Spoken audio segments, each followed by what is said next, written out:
Show business, man. Show business. So I heard that trial got pushed back into May. That might be something interesting to watch if you guys feel like it. Show business.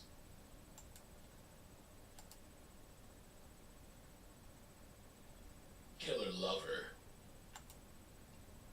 says she liked it. I was trying to find yesterday if they have like an interrogation of her or something. That might be fun to watch one day, but I couldn't really see anything. Or maybe it hasn't been released yet.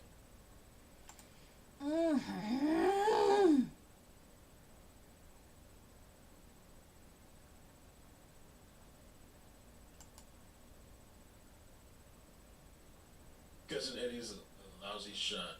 Cousin Eddie said he don't miss. We don't miss around these parts. Oh, you think I would have missed?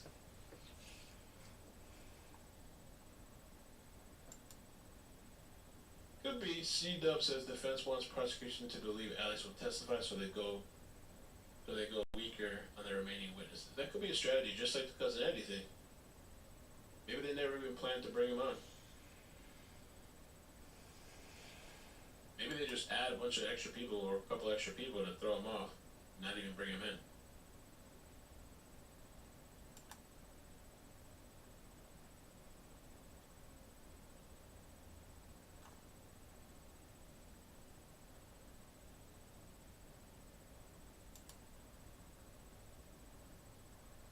And we gotta see how long that show business thing, how long that trial is.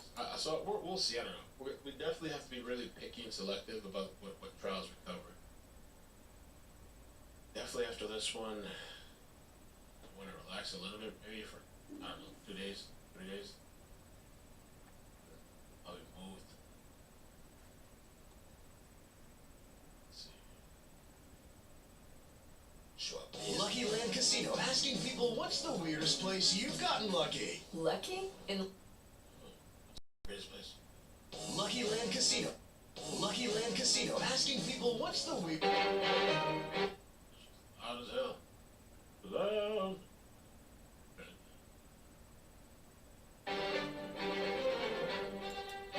Crime Stories with Nancy Grace. We are on the lunch break right now. The judge has just recessed for the lunch period. A lot going on in the courtroom. With me, an all-star panel to make sense of what we know right now. This, as we believe, Maggie Murdaugh ran for her life. First of all, we know that they were shot at close range, both of them. Take a listen to our cut one. This is Dr. Ellen Rimmer. Gunpowder is basically floating and projects the projectile with the gun. So that's all stuff from yesterday. We can listen a little bit. And Amy, thank you so much for the membership. Good morning, Mel and chat. Thank you for becoming a member. Appreciate that. And AB801, thank you for the super chat. Says hashtag Cousin Eddie 2024. They should get a jailhouse interview with that guy. Somebody should. Mandy L, thank you for the super chat. Says Northern Battle chat. Case next. That case is gonna be so effing long. How long is that case that they predicted to be? I don't know if that's what we can do. Yeah, like it should. And everybody that runs was covered it, whatever. That thing's gonna be like a couple of months or some shit. Oh, it's not being streamed? I forgot. They changed the camera thing.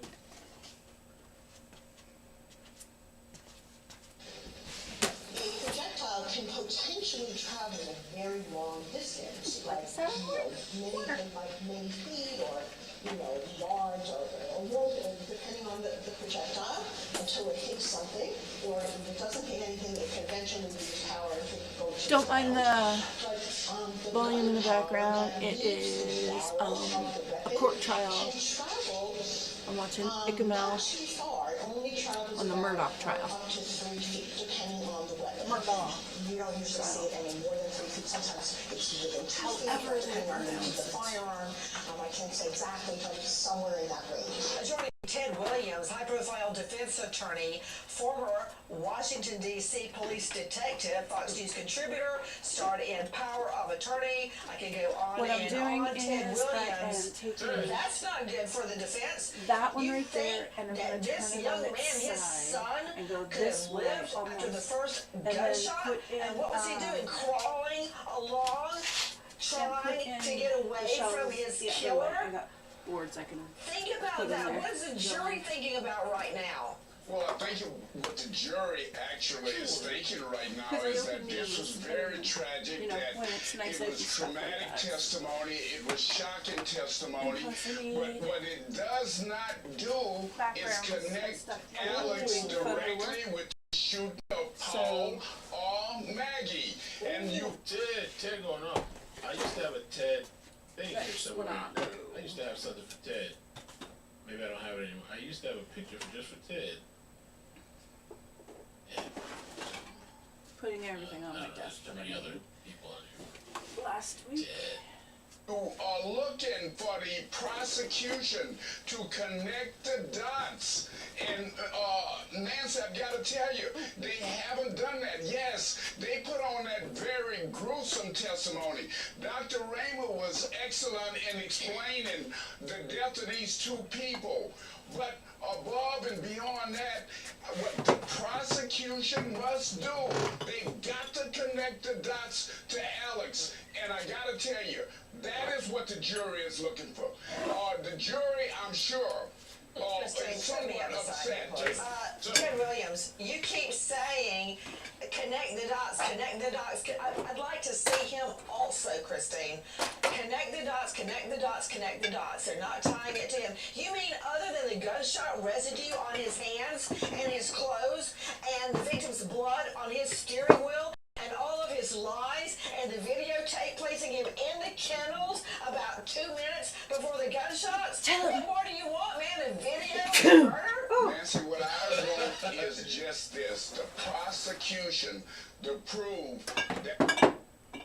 I don't think they have enough right now beyond reasonable doubt. Like I think, and I was talking to a friend again about this morning, that I think there's sawdust over there. 'Cause I feel like people know he's Right. somehow involved, but they don't know that he's actually the one that killed him. You know, or paid him to do it or whatever. Like, you can't like prove My without little being, like, heater. you're not sure. Do you have a fully sure, you heater? know, like, I got the furnace having heat a comes question on in and mind I have about a gas heater over there. Now, It didn't work right recently, so she said gunshot residue on his hand. Did Did he have this gunshot one. on his hand? I know they went through the whole thing of gunshot residue. I Paint thought with pellets. tarp or coat, whatever, rain jacket, the white shirt. I don't even know that they conclusively had blood on it. Did it have blood on there? It said, or they had on it. Yeah, get this right. Didn't they say no?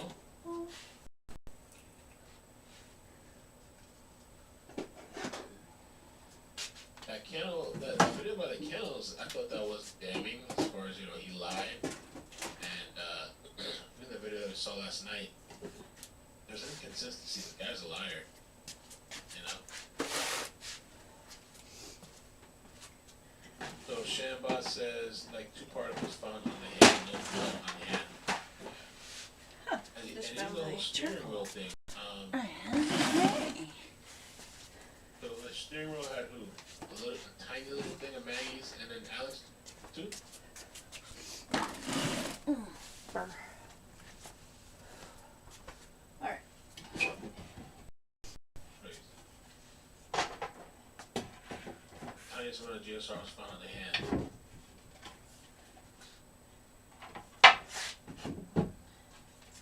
Alrighty. Okay, so I got that. I forgot there was a piece of Alex wood back there. murdered his wife and his son, and to prove that beyond a reasonable doubt. And there is reason reasonable doubt, when you talk about the blood on the steering wheel, when you talk about the blood on the shirt, those kind of things can be explained. And I think you're going to find that the defense, when they start their case, they're going to try to explain some of the things that you've talked about here. They have not shown to me, meaning the prosecution, that they've so far to date proved their case beyond any reasonable doubt. Okay, Irv Brandt, Senior Inspector, U.S. Marshal Service, DOJ, author, solo shot, just out on Amazon. He's been sent all around the world on prosecutions. Can you help me? And Christina in New York, could you please check Ted Williams, IFB? Because I don't think he's hearing the evidence. He's missing, somehow he's missed that Alex Murdaugh has gunshot residue on his hands, on his clothes. There's blood from Maggie, and there's his DNA and Maggie's blood on his steering wheel. He lied about his alibi. He's asked witnesses to lie. And the weapons used in the murder are from the Murdaugh dog kennels. They're from there. They belong to a Murdaugh. I mean, what else do I need to stand out on 3rd Avenue and scream, Alex Murdaugh shot his wife and son? Irv Brandt, can you talk to him? Yeah, Nancy, I'd love to talk to Mr. Williams. I know he was a detective. I don't think Williams is wrong though. I think Williams is is on point.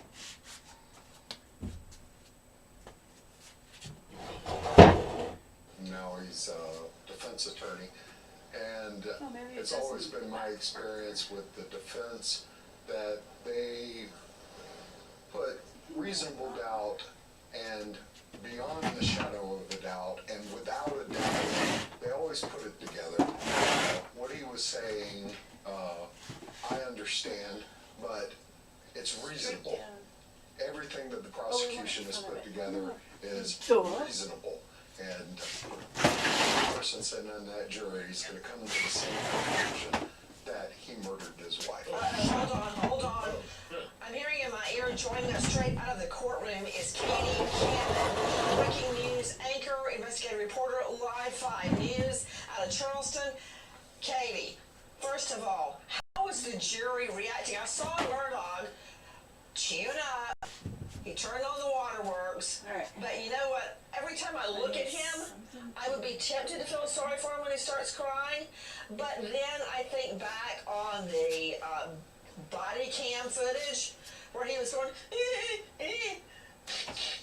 but there were no tears. That was fake. The whole thing was fake. No tears at all. I mean, who should I believe, Katie? Him or my lying eyes? Come on. Oh shit, we talked about that last night. We were watching video. What's the jury doing? That's really all that matters. Ted Williams can say anything he wants to, but all that really matters is what the jury thinks. Well, Nancy, first of all, thank you for having me. We have obviously seen some changes in the jury because of COVID and some illnesses last week. The jury is always they're listening intently always. It was hard for the jury to listen. Some of them were getting really emotional. Some of them looking away. I mean, it is such gruesome, graphic testimony. I mean, it hurts your heart to think about a mother and her son being slaughtered in this way. I think it's having an impact on them in one way or another, but you also have to think that they've been instructed to come into this courtroom thinking that Murdaugh is entirely innocent. He's innocent until proven guilty. They come in with a clean slate. So they're really having to put all of this through their brains. They're really having to think this over.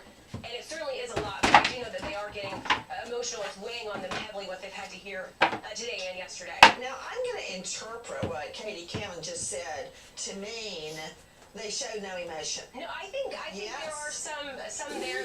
They do feel emotion hearing that yesterday. I think one of the women there was maybe even crying, shaking her head, had to be consoled by another juror. I do think that this is weighing heavily on them. I do think that especially what we heard from Dr. Reamer yesterday, that's hard to listen to hear about the gunshot wounds and what's happening to the victims or what happened to the victims. I think it is weighing on them. I think they are getting emotional. But I think they have to have a different perspective than all of the rest of us who are hearing media reports, who are reading stuff on the internet. Yeah, when I'm talking about jury reaction, that's what I'm talking about, because I find it really hard to believe a jury could hear all that evidence and not have and see those pictures and not have any reaction at all. But I did notice this. Dr. Michelle Dupree joining me, pathologist, medical examiner, former detective, author of Homicide Investigation Field Guide. Dr. Dupree, you and I have repeatedly gone over and over that body cam footage. And we see, by the time the cops got there anyway, Alex Murdaugh has on a clean white t-shirt, clean shorts, clean hands, clean everything. And as much as he contorts his face, I mean, for Pete's sake, they get there, he's standing right there in front of his wife and son's dead bodies, trying to say, oh yeah, this has something to do with that boat accident. I mean, he's getting his story in, I mean, with a very, very methodical description. And there are no tears, Dr. Dupree, no tears at all. We've both seen it. Nancy, I agree with you. I don't think that he is acting appropriately, but then everybody does grieve differently, and I'm sure that he's in shock whether he did it or not. I'm sure that he is still in shock. But I think these videos are telltale. To me, when he is interviewed in the car that night, he is calculating, he is thinking. I can see his wheels turning in his head. He's thinking about what he's going to say before he says it. And he actually has, I think, inappropriate responses on several occasions. When he asked the person later at the crime scene, hey, how you doing? That isn't something that you're likely to say when your wife and child have just been murdered. Hold on, Dr. Dupree. Dr. Dupree, guys, Dr. Dupree is right there on the scene in South Carolina. She's been to the scene. She's been to the boat crash. She knows everything, the ins and outs of this case. She knows what she's talking about. But I really don't think you did that justice, Dr. Dupree, when he said hey to somebody. No, wait, back it up, doctor. He's right in the middle of trying to cry and carry on in front of the cops. He's trying to tell what happened. And then right in the middle of it, he's going, oh, my wife, my son. And then he sees somebody he knows walking by, and he goes, hey, how you doing? That's what she's talking about.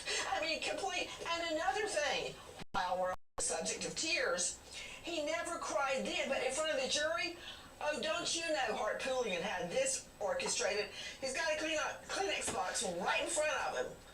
And the jury's about, what would you say, Katie, about 20 feet away? He's like, I can't get it fast enough. Let me just take all the Kleenex out of the box.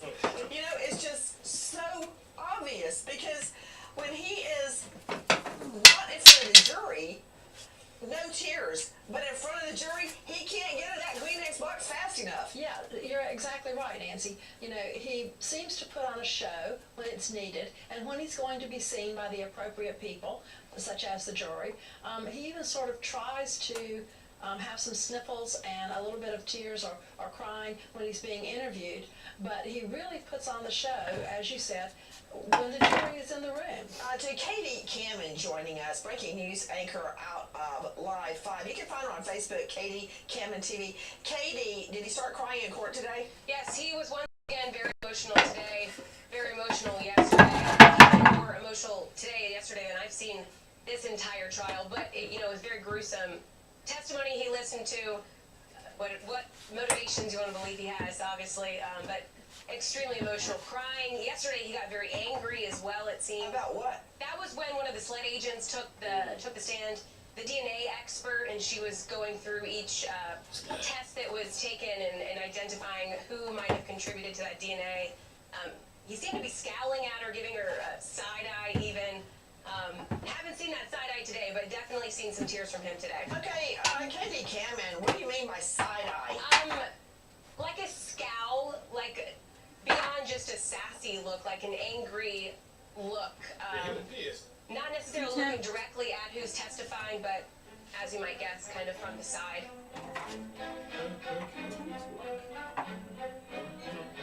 The Chumba Life. My friend, God rest his soul, my old co-anchor, he knew what he was doing. He had, Simpson was kicked back, not like he's, putting his feet up on the table, but he was relaxed. He would smile at the jury when he would watch a witness. He would, act like he was taking it in. He'd write notes. He was probably playing tic-tac-toe with himself, but he looked like he was taking actual notes. He'd lean over and something to Cochran. Never once did he come off angry. Once in a while, he would look like, he questioned the witness, what they were saying, look in disbelief. But number one rule, you do not want your client to look angry. If your client charged with murder, and one of those lady jurors looks over there and sees Alex Murdaugh looking all angry and mad, and the next thing you know, in her mind, she'll have him holding that pump shotgun in his hand. You have to control your witness unless he cannot be controlled.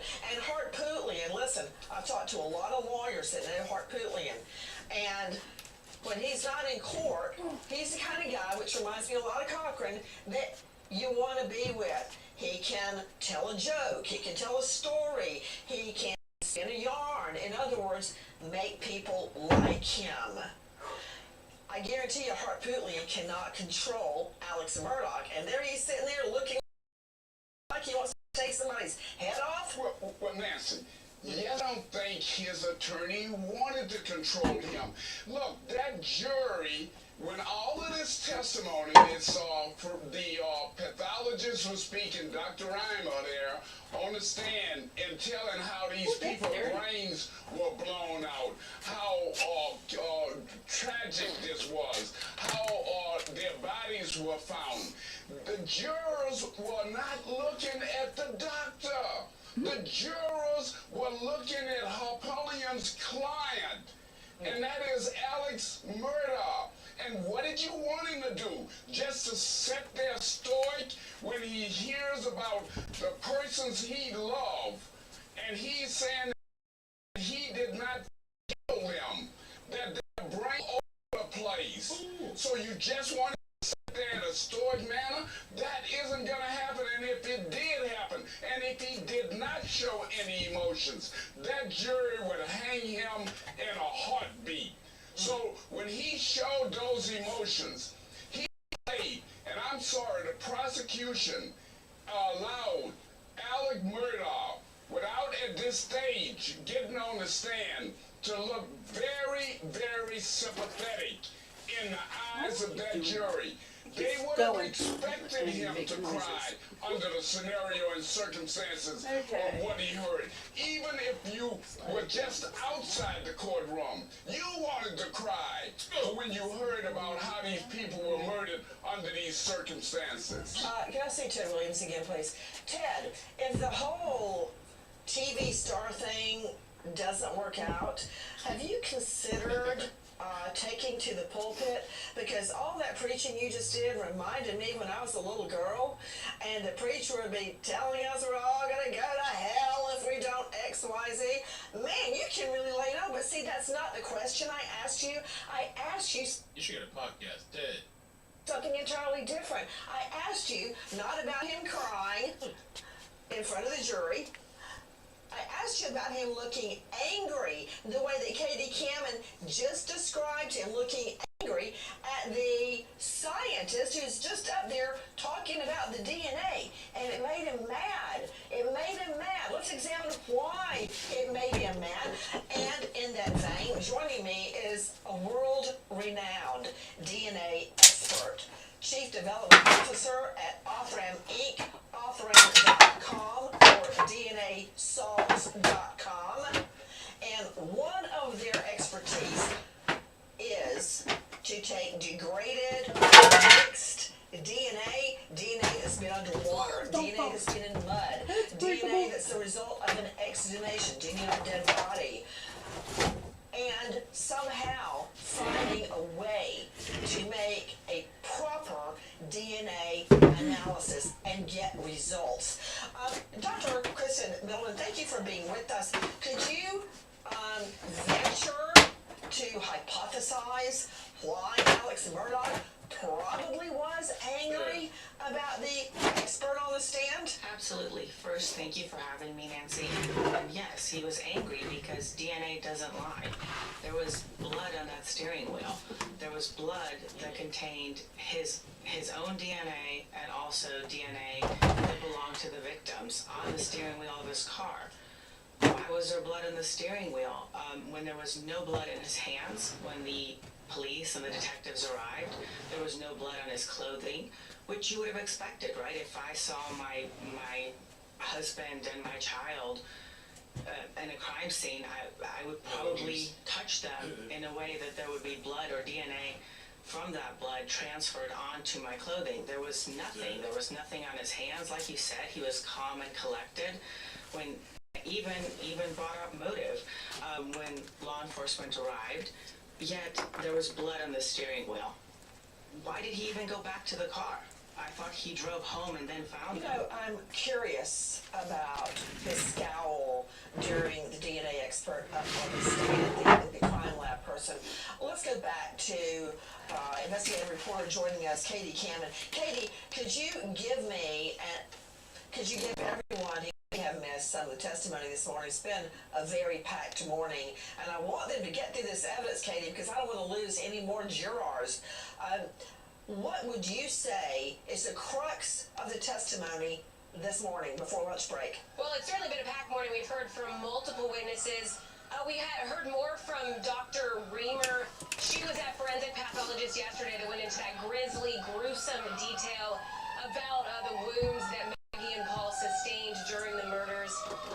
When Harpootlian cross-examined her, he was trying to get her to basically say that the gun was right up against Paul's head. He was trying to get her to adjust what her belief was, where that entry wound was. She did not budge. She had a great quote for him as well, kind of putting Harpootlian in his place a bit. We also heard from a man who he used to take care of the dogs, the kennels there at Moselle, out in that rural part of Colleton County. Now he was detailing, everything from how he wrapped up the hose at the kennels to where the dogs were located, talking about how well kept he kept all of those dogs, where they had the guns kept on the property. Those are probably the two most interesting and intriguing bits of testimony today. A man from General Motors, he took the stand just to introduce evidence. We heard yesterday that General Motors maybe has some more data that just was shared with the prosecution over the weekend. We expect to hear from them. Right before we went on lunch break, we heard from someone with the Attorney General's office, a forensic accountant, who was testifying about some of Murdoch's financial situation in the months leading up to the murders. I guess the defense will have their chance at cross-examination with him after lunch. But that kind of sums up this morning. Definitely been a packed morning. Definitely been an interesting morning as well. Guys, I want you to take a listen to Our Cut 12. This is regarding Alex and Maggie's DNA on the shotgun. This will be State's Exhibit 259.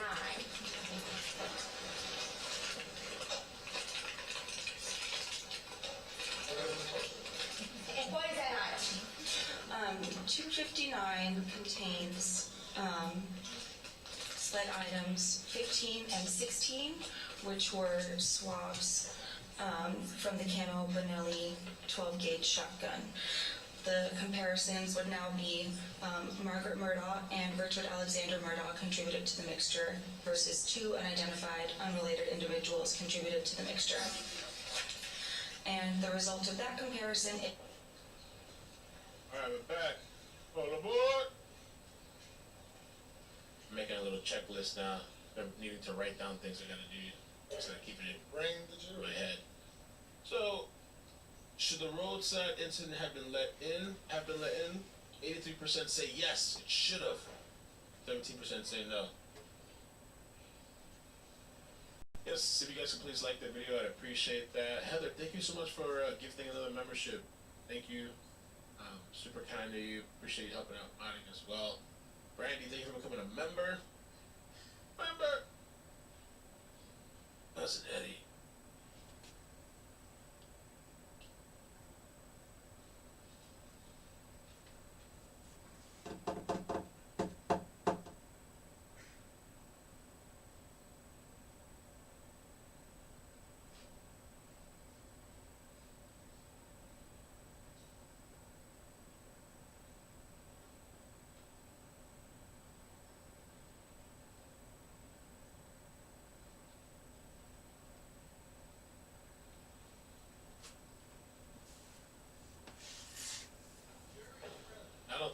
you, Eddie, man. Good, thank you. Good morning. All right, day number 18, state's case. Call your next witness. State of South Carolina, we call Special Agent David Owens to stand. Oh, okay, so this is the SLED top investigator, SLED's top agent.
You can sit in my seat.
Specifically, how'd you get the call? I received a call approximately 10:30 that night. I was in bed, trying to go to sleep, and the phone rang, and told that I needed to respond to 4147 Bethel Road in Arlington, Colleton County. That there had been discovery of two deceased persons at that location. And how long did it take you to get to 147? I arrived on scene approximately midnight.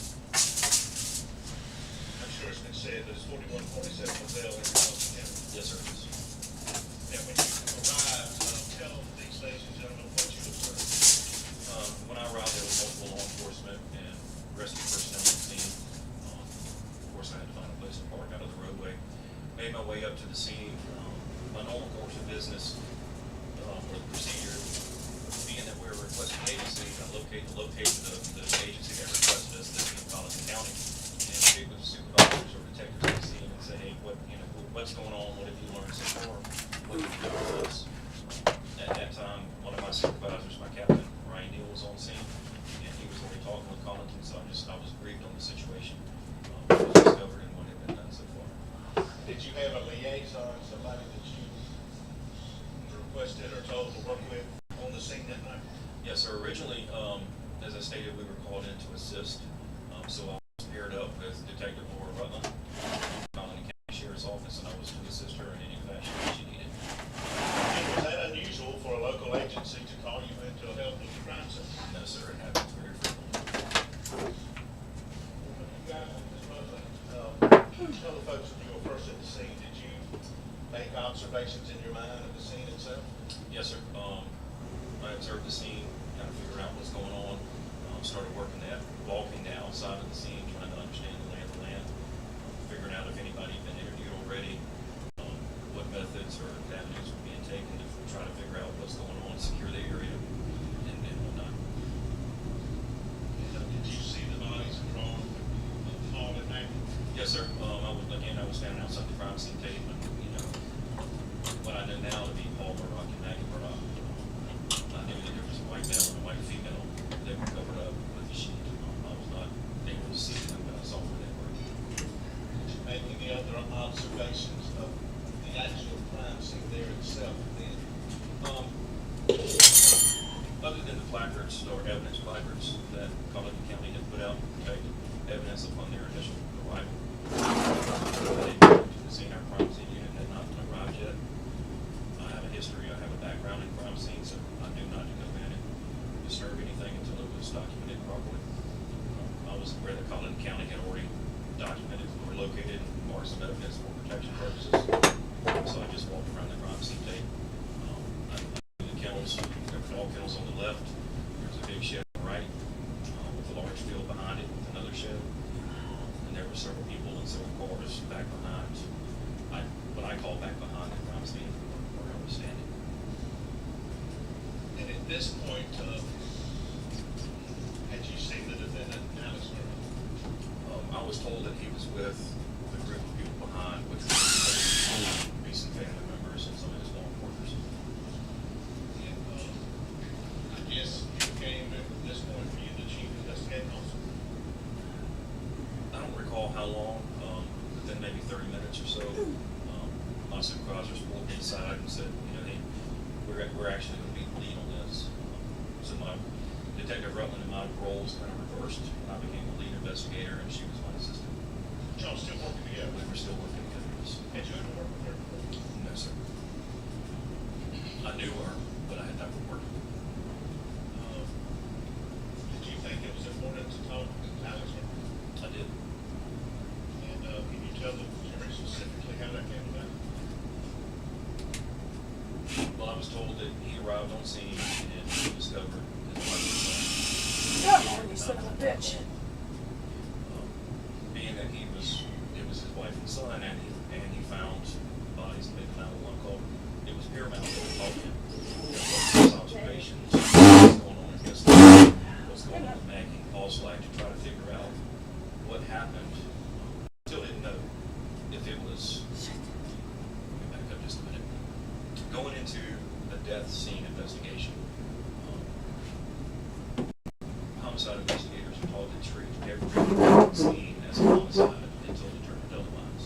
And that encompasses suicide, natural, accident, or homicide, or unexplained. So a lot of people, I was treating as a homicide.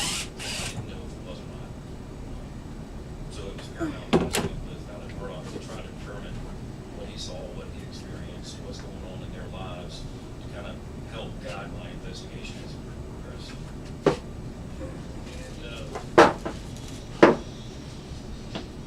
And it started, and the weather started to change about that time. It had and continued to change. It was raining intermittently as I was coming into Walterboro from Charleston. It stopped raining and missed rain, heavy rain. So the weather was also a concern that way, especially being an accident scene. That leads to my next question. Where did you request and where did you take the first statement from Alex Murdoch? When I met Alex Murdoch, there was really nowhere else to interview him except the prosecutor.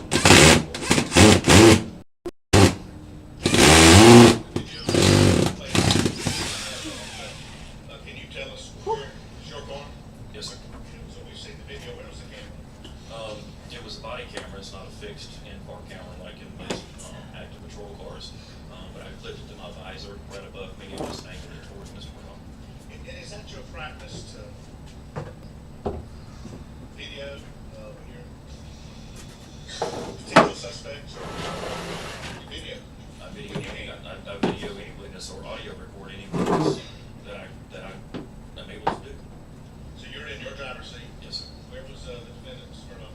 Mr. Murdoch was sitting to my right in the front passenger seat. And behind him? Behind him was Detective Rutland. And to her left, if you will? To her left and behind me was Danny Henderson. At that time, I knew he was an attorney, but I didn't realize his involvement other than an attorney. Later on, I found out that he was a partner and Alan Murdoch's personal attorney. And how did he get in the car? Who got the car? I say, how did, Mr. Murdoch? Danny get in the car? I mean, it's common if there's an attorney present that wants to be involved in the interview or sit in the interview. It's not an issue for me. You said it was fine? It was fine. Ask specifically about her observations of the defendant as far as his mind. Did he appear to be under the influence of anything? Any intoxicant or anything else when you were talking to him? I did not notice any intoxicants, whether it be drugs or alcohol. He didn't smell of alcohol. His eyes weren't, any dilated, they weren't bloodshot. He seemed of full body and mind, other than being distraught that he had discovered his wife and son dead. Did you have trouble understanding his words? No, sir, I did not.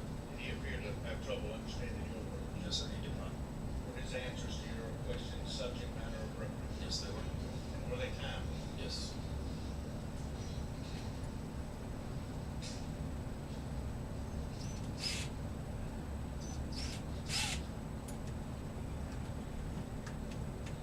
And again, without going into details, can you,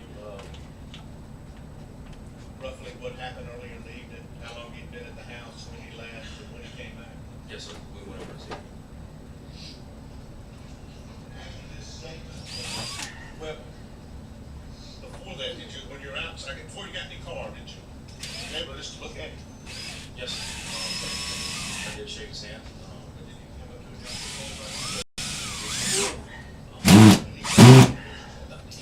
How you doing? I don't remember exact words, but how you doing? You need to talk to me.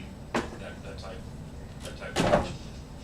And could you see anything just from your naked eye? I know you have a microscope. Could you see anything that he had his clothes on? He had a white t-shirt. Didn't notice anything out of the ordinary on his t-shirt. He had on green cargo khaki type shorts and I think bright in color. I think later I learned they were orange or pink tennis shoes. I didn't notice anything out of the ordinary about his appearance.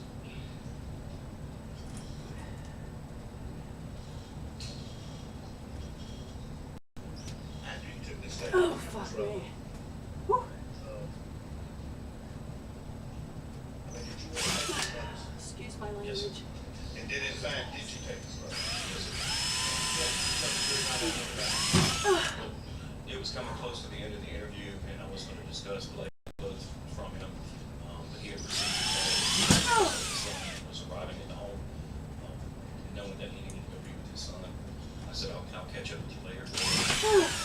Shortly thereafter, maybe 10, 15 minutes, I went up to the house and told him I needed to get his clothes.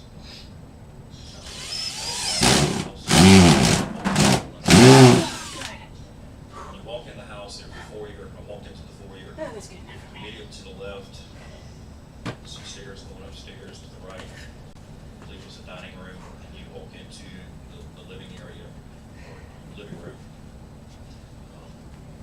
Met Mr. Murdoch again, told him I needed to get his clothing. He went to what I now know is the master bedroom towards the left of the house, left of the living room, and said, sure. And began to disrobe his clothes and hand them to me.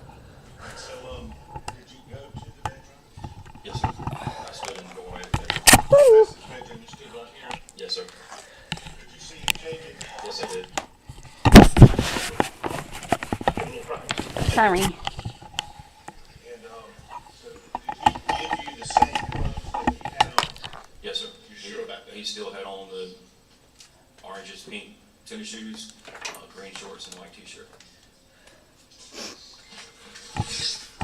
What's been entered as 419.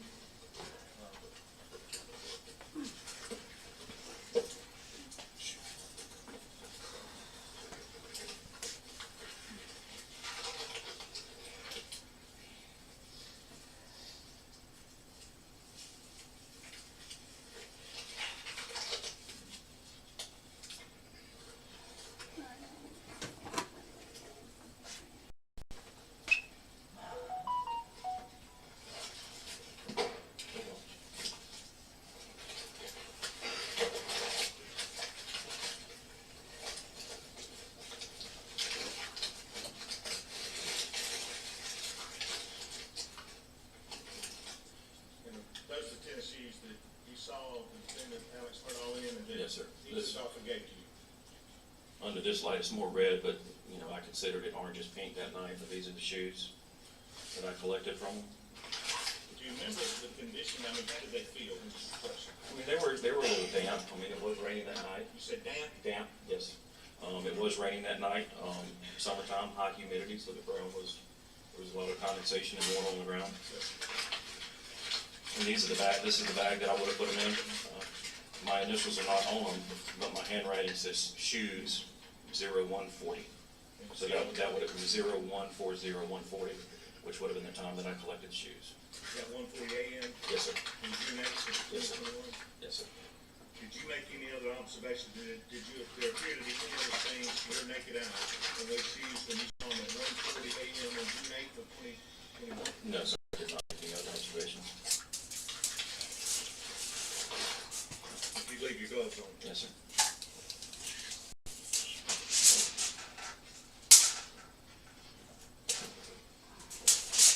See what's been entered is 418, and tell me if you recognize this and does it relate to your testimony?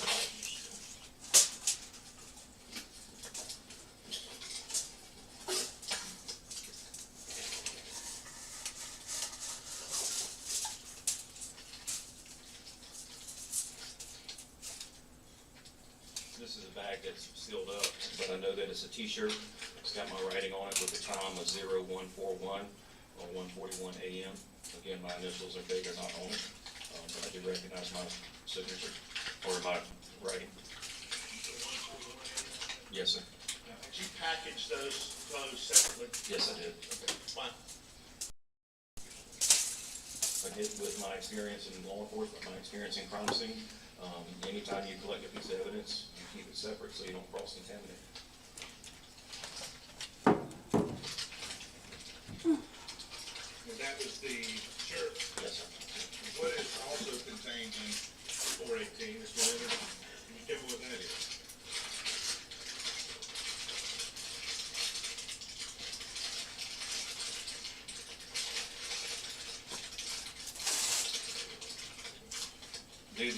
These are the shorts, 0141 in my handwriting. Again, my initials and date are not on it, but I do recognize my handwriting. Did you open those things?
Alex Murdaugh wearing on June 7th, June 8th, Yes, sir.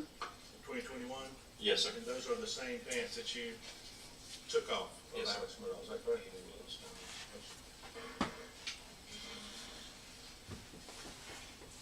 Well, don't fall down there either. Describe when you saw these pants on June 7th, June 8th, early AM morning, Special Agent David Owen, how did they look to you? Green shorts. I didn't notice any stains on them. Nothing was very apparent to the naked eye. It could just be cleans. And we've got these cuttings in the front, this, I mean, I know this, but those there, were they? No, sir. They were complete shorts. Those cuttings were done during processing, evidence processing.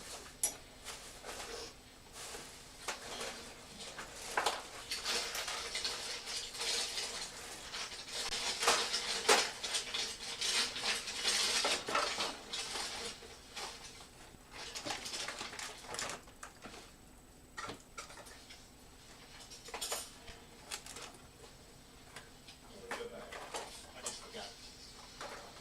The first interview. At some point, maybe toward the end, I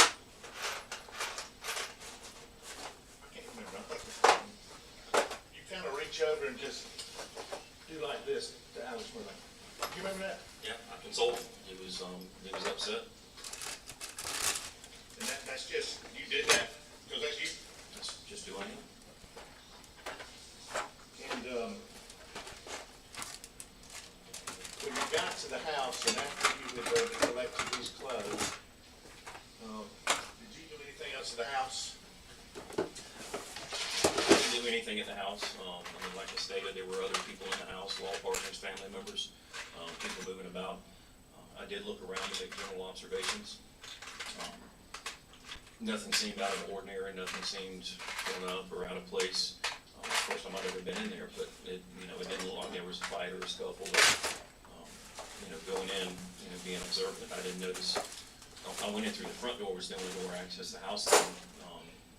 I didn't notice any forced entry or, when the door was open for me, it was opened as a normal door should. Met Mr. Murdoch and collected the clothing.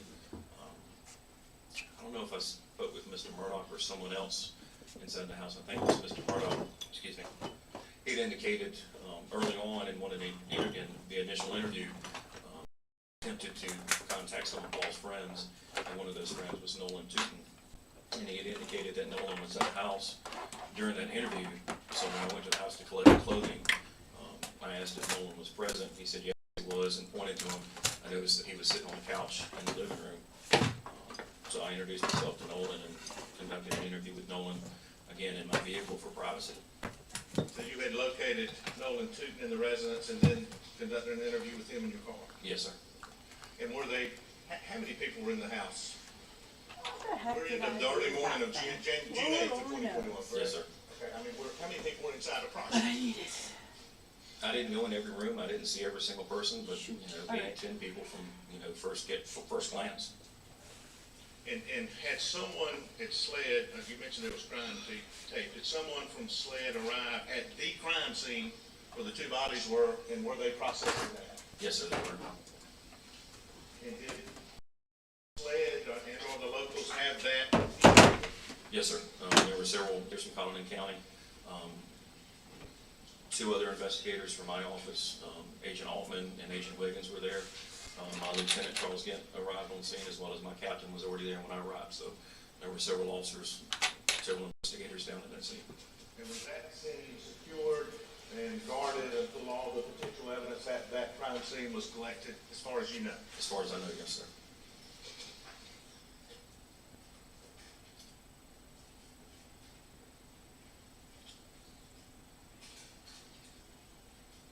Now, there was also a vehicle down there. Did you determine where the defendants, if he personally had a vehicle that he'd been in that night? Yes, sir. There was a dark and color Chevrolet Suburban down there. What, if anything, was done with that vehicle that night?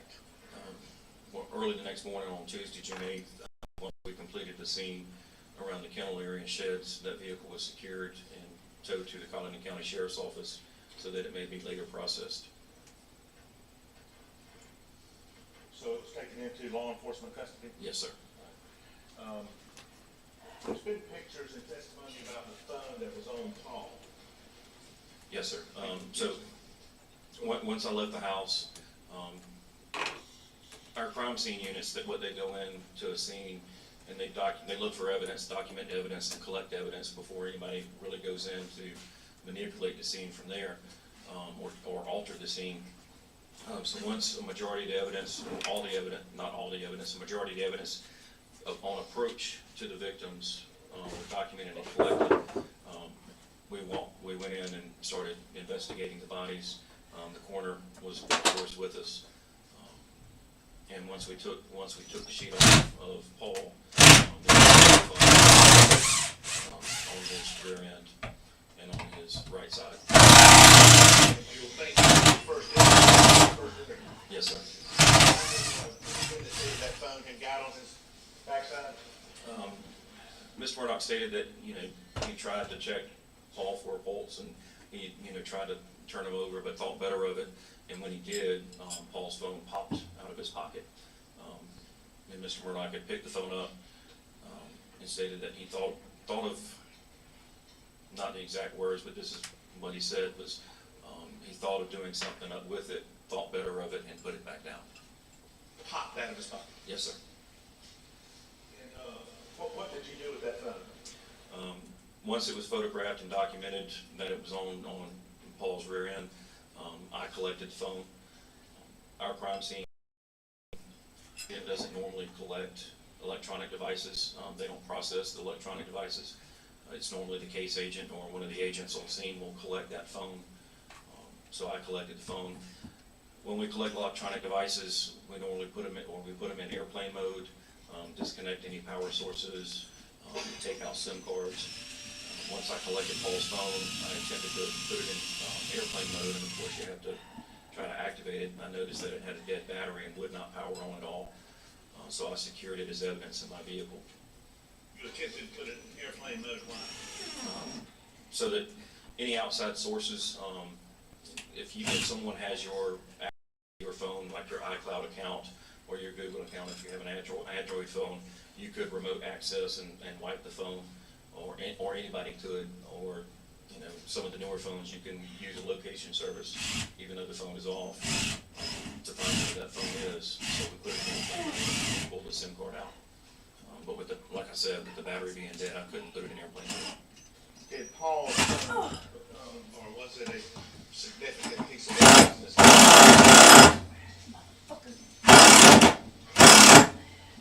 Pardon my French.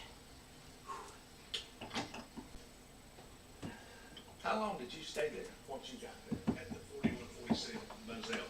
I believe I left about 8:30, 9 o'clock the next morning. So you stayed all night? Yes, sir. And did the crime scene unit down where Paul and Maggie were stay all night? Yes, sir.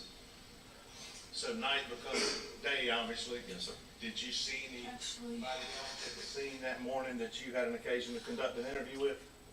Approximately 7 a.m. Y'all have heard about C.B. Rowe, the farmhand, the employee of Mr. Murdoch. He was the farmhand. He arrived on scene. We confronted him and said, "Hey, we need to speak with you." So earlier in the interview with Mr. Murdoch, he said that CB had, or I call him CB, Mr. Rowe had not worked on Monday, that he was taking his phone. He had relayed a story about Mr. Rowe having a conversation with Paul, where he was hired by the FBI out of high school to some killer operative. So of course that kind of piqued my interest. I needed to figure out where he was on yesterday or even that night. So Mr. Rowe, when he showed up, immediately went into an interview with him, got his alibi, got his statement of his events on Monday, where he corroborated that he had to take his father to the hospital or to the doctor in Mount Pleasant on that that Monday, and that he was not there on Moselle property. And let me go back just a minute. At some point, the bodies of Maggie and Paul were taken away from the scene, right? Yes, sir. The coroner took custody of the bodies. And that's the law. The coroner comes in and Yes, sir. takes custody, right? Yes, sir. But prior to leaving, were you able to observe from your own eyes around the bodies of Paul and Maggie? Yes, sir. And how would you describe those? Very gruesome, very bloody. Very bloody. Yes, sir. And also, well, around Paul it was more bloody because he was on concrete and a rock driveway, and it had been raining that night, so you had to work to the bodily fluids just to make it run a little bit more or spread more. Maggie was on dirt, grass, so it's going to seep into the ground. So there wasn't as much blood around her as was under her. Did you And without wondering what he said, I think he testified that you, Rogan Gibson, I did not interview Rogan was Gibson. he interviewed? He was interviewed. He was interviewed on June 8th, yes. Interviewed when? He was interviewed on June 8th, yes. So y'all are investigating, Yes, sir. working with the locals, Yes, sir. interviewing people. Yes, sir.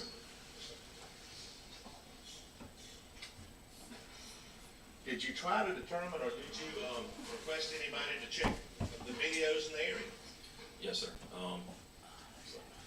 Back up after interviewing Mr. Rowe, Dale Davis, who was the dog, took care of the dogs, also arrived and we tried to get some information. Once we finished those interviews, our crime scene was done.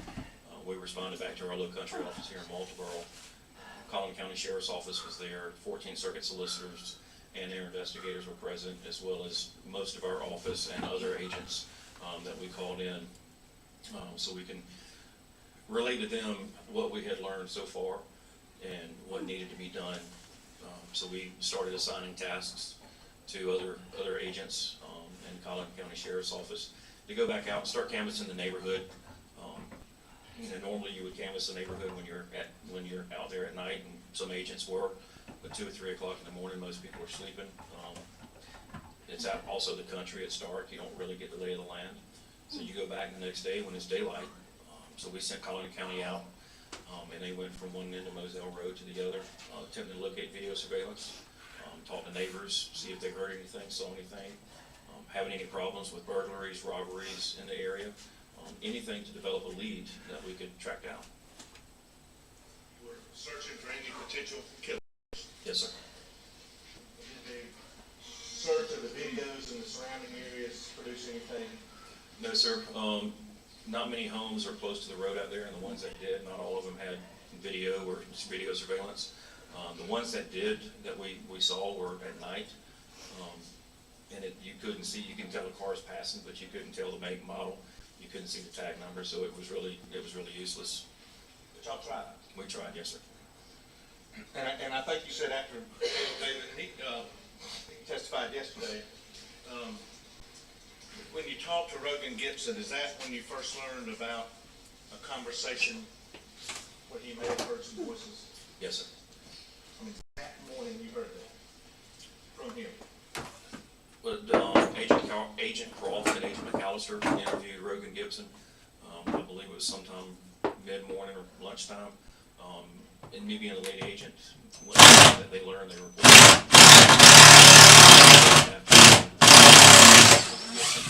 and that Rogan had relayed a conversation that he had with Paul.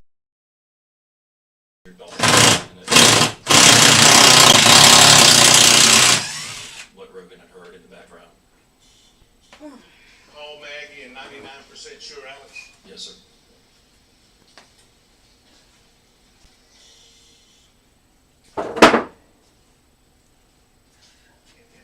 Some point on June 8th of 2021 was the big house, or the main house, if you will, searched by law enforcement. Yes, sir.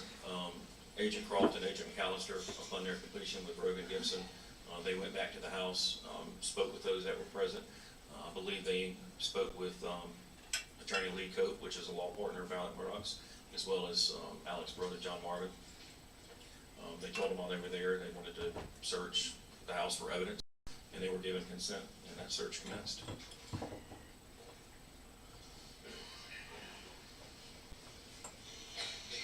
Did we get Alex's phone that night?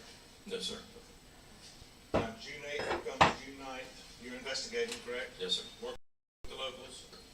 Everybody's getting leads to follow? Yes, sir. Did you have an occasion to speak with Alex Murdaugh again? Yes, sir. On June 9th, I contacted John Marvin Murdoch, Alex's brother, stated that we needed to sit down and have a more proper. What do you mean by that, more proper? Right after a tragic event, you want to get as much information as possible. But you can imagine that speaking with somebody who's experienced a tragic event, they're not going to remember everything. Later on, once they have time, kind of memory reset, they're going to have more details. They're going to be thinking a little bit more clear. So we scheduled an additional interview, which took place on June 10th with Alec Murdaugh and his brothers, to see what they may have known, what they may have experienced in their lives that may have led to some for as many people as you can. And when you talked, and we've seen it again, I'm not going to play it again, the jury's got it, but that second interview, who was there? With me, Agent Jeff Croft was sitting behind Alec, and Alec's attorney, Jim Griffin, who was at the defense table, was also in the vehicle too. This was a voluntary statement by the defendant, correct? Yes, sir, it was. No question that it was voluntary. He wanted to give it, and you wanted to ask him questions. Yes, sir. And I have to, because it just comes out. Could you understand him? Yes, sir. Did he appear to be under the influence of any alcohol, drugs, or other intoxicant? No, he did not. Did he have trouble understanding David Owen when he was asking questions in your mind? In my mind, he wasn't. Again, if I wasn't clear, I think he said, "Excuse me," or say that again if he didn't hear what I said. And of course, I repeated myself, but it wasn't that he didn't understand me. It was more so that he didn't hear me. And could you understand his words, and were they appropriate to your answer, to your question? Yes, they were. And there's a colloquy between all of y'all and Mr. Griffin at several points on the interview. Here to what I'm saying. Yes, sir. And this was Hamady Day. Well, first of all, when you talked to him that first statement, how long was it after the 911 call? I spoke with him, interviewed him just before 1 a.m. on June 8th, and the 911 call came in on that Monday night at approximately 10:06 p.m. So that's just a few hours. Yes, sir. Did you say it was fresh in his mind then? Yes, sir, I would. And this second interview was, Yes. and what's the second? 30-ish. Hang on just a minute, sir. I think that's what we saw last night.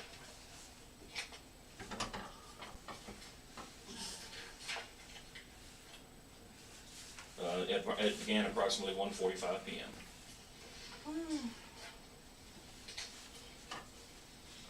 I'm sorry, 1:54 p.m. First and the second interview, Special Agent David Owen, based on your being there and listening and asking questions, was the defendant clear about whether or not he had gone back down to the kennels after he went to the house? No, sir. Was he clear that he had not gone back down there? Yes, sir. Well, that was clear, he hadn't gone down there. That was clear. Oh, Can't read the witness. did you have trouble understanding that? No, sir, I did not.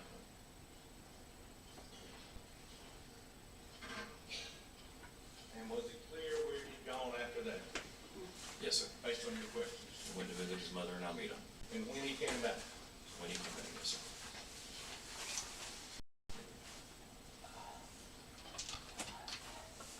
And that's the 12th. Second interview? June 10th. I'm sorry, Mike. Did you collect the defendant's phone that day? I asked for consent to do a cell phone extraction. Dylan Hightower with the 14th Circuit actually conducted that extraction, and he conducted a logical extraction while Mr. Murray was being interviewed. Conrad's the expert on phones. What's logical extraction mean? So there's two types of, I'm not a cell phone expert, but what is logical extract, there's two types, logical and physical. Logical, it's basically the surface of your phone. You get phone calls, text messages, emails, photographs, very basic information. The physical extraction, you get more from the phone, such as orientation change or steps, more intricate, more information with the physical extraction. So on the 10th, working with the 14th Circuit Solicitor's Office investigator, y'all got a logical extraction? Yes, sir. And was the phone given back then? Yes, sir. Upon the completion of the extraction, it was given back, yes. But you're working with the local officials at this point? Yes, sir.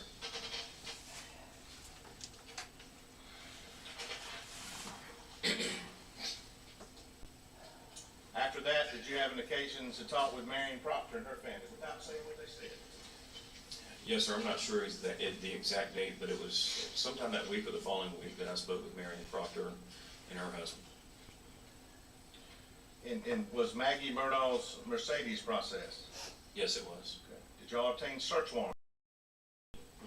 Dispute if I told you that was June 15th for social media, financial records, and to search the ponds of Moselle and surrounding areas? No, sir. And did y'all do that? Yes, sir, we did. You actually went out and searched? Yes, sir. How'd you search the ponds? We had sled dive team come down. Once they arrived and kind of surveyed the pond, it wasn't deep enough for them to actually dive, so they just waited.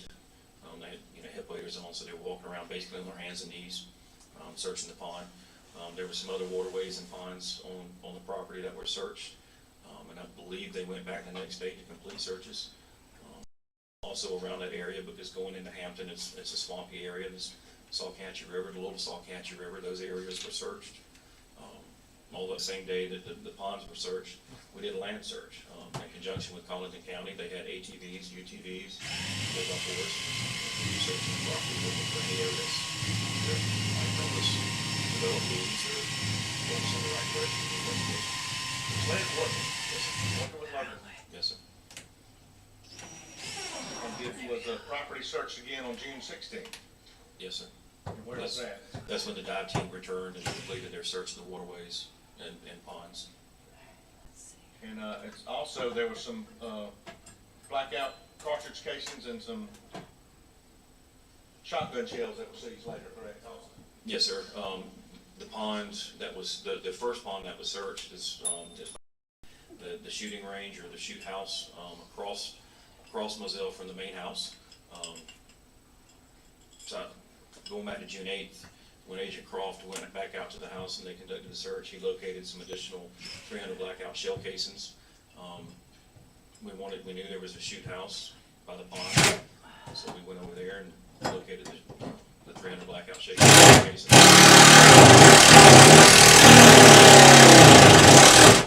those were collected. There you go. Did you end up talking with the pathologist? Yes, sir. Did you have an occasion to speak with where Maggie Murdahl might have been on June 7th? Was any place you might have visited? Yes, sir. According to the statement that Alan gave me, that she had been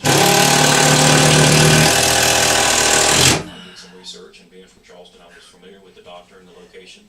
So I went by and spoke to the doctor, and they said they verified that she was there that day. She told me they told me what she was wearing, which is the clothing she was found in that night. She didn't appear to be in any distress. It appeared to be a normal visit. I didn't get into what the visit was, but it was a normal visit for them. And days are becoming a week and you're moving on. Did you talk with the defendant, Alex Murdahl, again during this time period? A few times, yes, sir. Yes, sir. Well, do you remember on July 28th, meeting him at the Colleton County Sheriff's Office? Yes, sir. I believe it was a few days prior to the 28th. He had contacted me. We still had custody of his Suburban, and he was seeking to have his Suburban returned to him. I indicated to him that it was inoperable. I was unable to return it to him. I'm just set it right there for now. And he asked to get some personal belongings out of there. I believe he had some clothing and some golf clubs in there. He was going on vacation with Maggie's family and needed his golf clubs. So that was the point of his phone call? He asked about the investigation as well. He asked about the investigation. Later on the 28th, I did meet with him and let him get some of the clothing and some of his belongings out of the store. He indicated to me that he had some questions and wanted to know about the investigation. And at that time, I indicated, I said, well, I have some additional questions as well. I said, I think I had another interview scheduled. I said, I can't meet with you right now. Can we meet sometime tomorrow? He stated, and again, he stated that he was going out of town. And I said, well, go with your family, take a relaxing vacation. When you return, give me a call, let's schedule something, and we'll sit down. A few days later, I believe it was August 3rd or August 4th, I returned my phone call and said, I'm back, let's schedule something. Does it have to be a And we scheduled the date for August the 11th. Hey, Steve. So call us about the case, the car. Thank you for watching. You said you couldn't leave, I can meet with you tomorrow. He said he's going on vacation. Yes, sir. When he gets back, call for you, agree on a date for another interview. Yes, sir. And, I feel better over your recovery. specifically, what had, you told him about that interview, or what did he ask you about that interview? Prior to this? Prior to actually the interview. About setting up the interview. He just stated he had some questions. He wanted to know what we were doing, where we were at, if we had any information. And I told him that we didn't have a whole lot, and I had some questions that I needed clarification on, and I needed to sit down with them. Now, and prior to this, had y'all collected a bunch of buckles? Yes, sir. Why? Well, when our crime scene agents, when they process the scene, they look for touch DNA. Of course, you can't see it, so you're just thinking, okay, where could somebody have touched? I know they swabbed door handles and they swabbed different areas. Evidently, there was the shell casings, and the shot shells. There were no weapons found that night by the bodies, so we didn't have those to test, other than the shotgun that Alec had taken, gone and gotten from the house during the 911 call. And at the time, you know, I wasn't familiar with the Murdaugh family. I didn't know the Murdaugh family, but I knew that there was a large boat case. There was an issue where Paul had been charged or indicted on the boat accident and the death of Mallory Beach. So, you know, that's a catastrophic event for that family. So, you know, you immediately it's like, okay, well, that's something big, so that needs to be addressed as well. And you know, I have friends and family over at my house all the time, so their DNA is going to be there. I knew that Alec had friends and family at his house all the time, especially law partners. I saw them there. So if I'm going to start collecting DNA, I need to eliminate the ones that I know were there. So you start going out to friends and family, talking to people in the boat case that were on the boat that night, trying to document their alibis and getting their DNA to make sure, you know, to find an unknown, is it them? So you were trying to either rule in or rule out any other possible suspect? Yes. And who brought up the boat case first in this case, when you got involved? When was the first time you heard about it? During the 911 call. Alec mentioned it in the 911 call. He mentioned it to Sergeant Green when he arrived. He mentioned it to me during the interview. And so you followed up on that? Yes, I did. Or yes, we did. We did.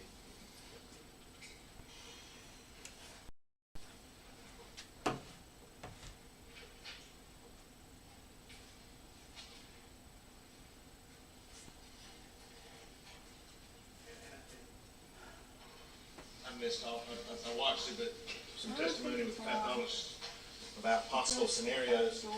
What guns were found at or near Maggie and Paul when y'all got there? None. None? None. Other than the shotgun that was by Alex's truck that he could retrieve from the house, but there were no guns found by Maggie or Paul. And that gun was given to you by Alex? Given to law enforcement? It was given to law enforcement by Alec, yes, sir.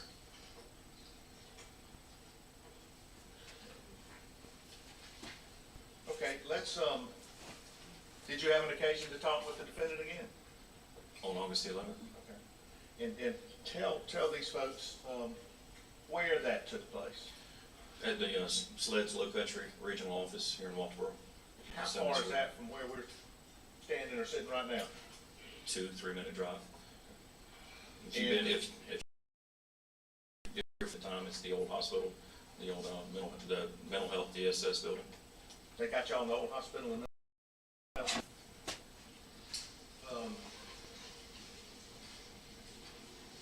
what time was it?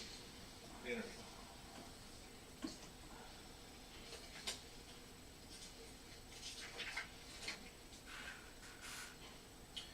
The interview began approximately 11:09 a.m.